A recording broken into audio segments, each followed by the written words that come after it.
नमस्कार, मी दीपाली. आपल्याकडे होळी येणार आहे. होळी आणि रंगपंचमी ह्याच्या तुम्हाला हार्दिक शुभेच्छा. होळीसाठी लागणारं पुरण अगदी 10 मिनिटात कसं बनवायचं आज हे मी तुम्हाला दाखवणार आहे. व्हिडिओ शेवटपर्यंत बघा. आवडल्यास लाईक शेअर करायला विसरू नका. कमेंट पण नक्की करा. अशी टम्म अशी फुगणारी पुरणपोळी कशी 10 मिनिटात होते हे नक्की बघा. थँक्यू. इकडे मी घेतलेली आहे ही फुटाण्याची डाळ. ह्याला आपला रोस्टेड चणा डाळसुद्धा म्हटली जाते आणि ही डाळ ही प्रत्येकाच्या घरामध्ये असते.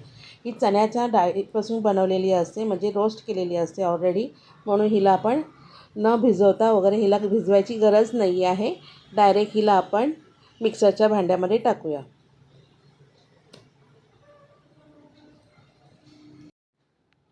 तर इथे मी मिक्सरचं भांडं घेतलेलं आहे. ह्या भांड्यामध्ये आपल्याला टाकायची आहे.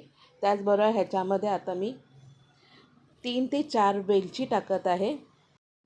इकडे बघा मी 3 ते 4 वेलच्या घेतलेल्या आहे आणि हे जायफळ आहे, पण जायफळ आपल्याला नंतर वापरायचं आहे. आता ही वेलचीची सालं साईडला ठेवायची आणि ह्या वेलच्या याच्यामध्ये टाकायच्या आहेत. आता पण ही मिक्सरला फिरवून घ्यायची आणि ह्याची पावडर करून घ्यायची आपल्याला. तर इकडे मी आता ना मिक्सरला फिरवून घेतलेली आहे. बघू शकता ही आता एकदम मी याची पावडर केलेली आहे. तर आपण हे आता साईडला ठेवूया आणि इकडे आपण आता ज्या वाटीने मी आहे ना चण्याची डाळ घेतली होती त्याच वाटीमध्ये आता मी गूळ टाकत आहे. तेवढ्याच मापाचा आपल्याला गूळ घ्यायचा आहे.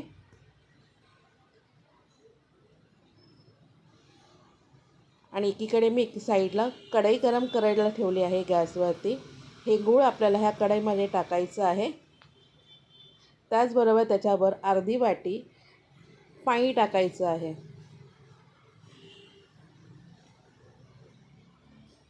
आणि आपल्याला हे गूळ चांगल्यापैकी वितळवून घ्यायचं आहे.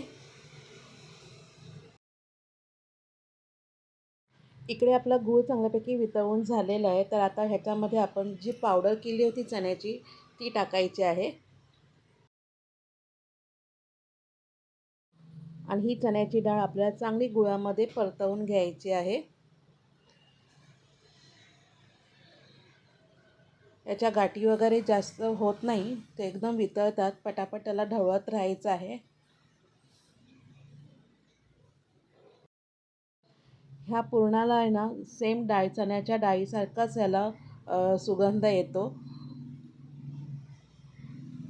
अजिबात चवीमध्ये तुम्हाला कुठेही कॉम्प्रोमाइज करायची गरज नाही आहे. अगदी सेम तेच फ्लेवर येतं पुरणपोळीला सुद्धा. तर इकडे बघा आपलं आहे ना पुरण तयार झालेलं आहे. एकदम आपलं इथे आता आपण थोडंसं याला आणखीन घट्ट करायचं आपल्याला. याच्यामध्ये आता आपण जायफळ टाकायचं आपल्याला आणि हे आपण चांगल्यापैकी हलवून घेणार आहोत. इथे गॅस आपल्याला अगदी स्लोच ठेवायचा, जास्त फास्ट करायचं नाही आहे. तर इकडे बघा आपलं पुरण आता हा रेडी झालेला आहे. हे बघा इथे आपलं पुरण रेडी झालेलं आहे. आता हे कसं आपण ओळखायचं पुरण आपलं रेडी झालं आहे ते बघा. याच्यामध्ये असा चमचा आहे ना उभा राहायला पाहिजे. असं आपला चमचा पूर्ण उभा राहिला की समजा की हे पुरण आपलं रेडी आहे. तर एकीकडे आता आपण हे खाली उतरूया आणि थोडंसं थंड होऊन देऊया. आणि एकीकडे बघा इथं पीठ मी मळून ठेवलेलं आहे. याच्यामध्ये मैदा आणि गव्हाचं पीठ आणि थोडीशी हळद टाकून ना मी पीठ मळून ठेवलेलं आहे. याला अर्धा तास झालं पीठ मळून मी ठेवलेलं आहे. अगदी हा परफेक्ट असं झालेला आहे. आता तुम्हाला मी अशी ओढून दाखवते म्हणजे हा तुम्हाला कळेल. अशा ह्या पिठाला तार निघाली की हा पीठ आपलं एकदम परफेक्ट झालं आहे असं समजायचं. हे बघा इकडे मी तुम्हाला सांगायला विसरले, ह्याच्यामध्ये मी थोडंसं मीठसुद्धा टाकलेलं आहे. आता आपण पुरणपोळी करायला घेऊया. इकडे मी कोलपाट लाटणं घेतलेलं आहे. इकडे मी पिठाचा गोळा आणि पुरणाचा गोळा हे दोन्ही पण सेम प्रमाणात घेतलेलं आहे. आता आपण पुरणपोळीसाठी वाटी करूया. आणि याच्यामध्ये आता आपण हा पुरणाचा गोळा ठेवूया. पुरणाचा गोळा खाली दाबत जायचा आहे आणि पीठ आपल्याला वर उचलत जायचं आहे आणि बोटाने हा पुरण आतमध्ये दाबायचा आहे. असं आपल्याला हे पुरण आतमध्ये स्टफ करायचं आहे. आणि ह्याच्यामध्ये आता जे एक्स्ट्रा पीठ असेल ते काढून टाकायचं आहे.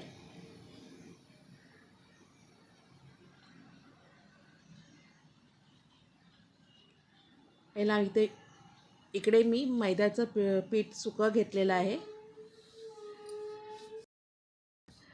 इकडे आधी आहे ना पुरण मी हाताने पसरवत आहे.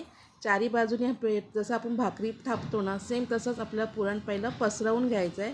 म्हणजे पूर्ण हा आतल्यात छानपैकी पसरला जातो.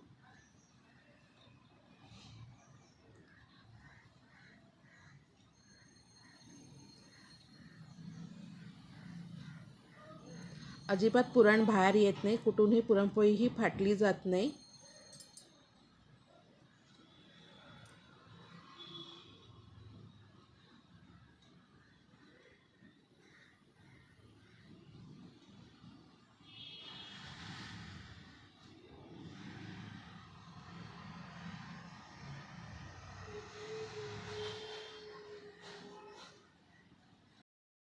ही पुरणपोळी आपली आता लाटून झालेली आहे.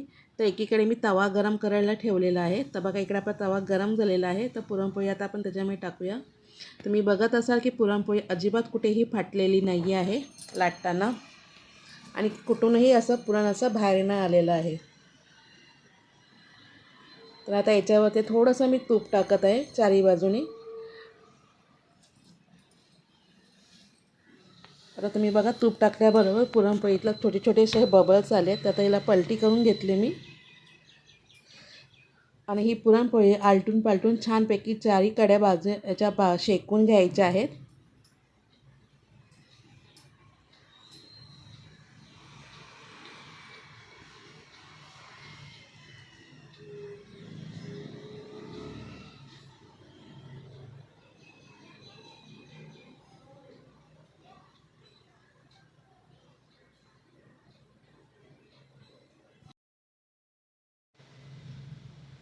इकडे आपली पुरणपोळी चांगल्यापैकी शेकून झाली. याला मी तूप लावत आहे.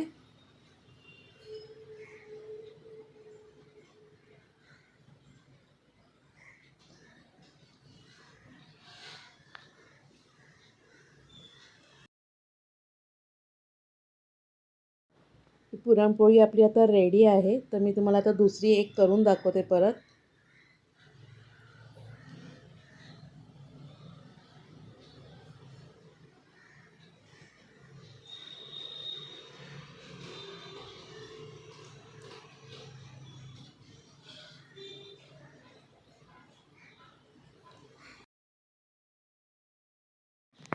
त्याबरोबर आपली ही पुरणपोळी दुसरी लाटून झालेली आहे. आता ही सुद्धा आपण चांगल्यापैकी शेकून घेऊया.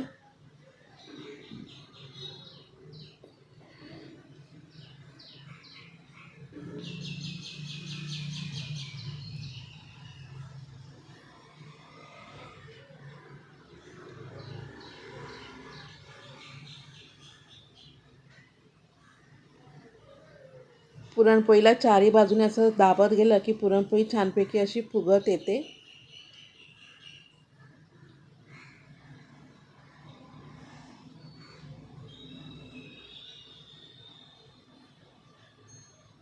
इकडे आपली पुरणपोळी ही रेडी आहे. तर इकडे मी आता तिसरी पुरणपोळी पण करून घेतलेली आहे.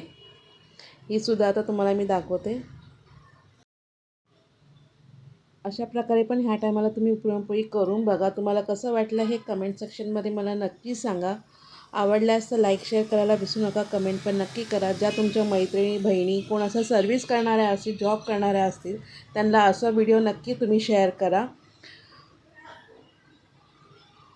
आता आपण बघा कशी टंब अशी फुगलेली आहे. अजिबात कुठे फाटत नाही. म्हणजे शेकवताना सुद्धा ही फाटली जात नाही.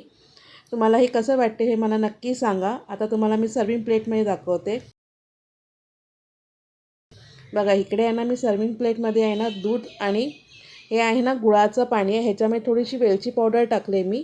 हे गुळाच्या पाण्याबरोबर सुद्धा खूप सुंदर लागते. आणि त्याचबरोबर इकडे मी तांदळाचे छोटे छोटे पापड होते माझ्याकडे, ते मी तळलेले आहेत. तुम्हाला कसं वाटलं हे व्हिडिओ कमेंट सेक्शनमध्ये नक्की सांगा. आवडल्यास लाईक शेअर करायला विसरू नका. कमेंट पण नक्की करा.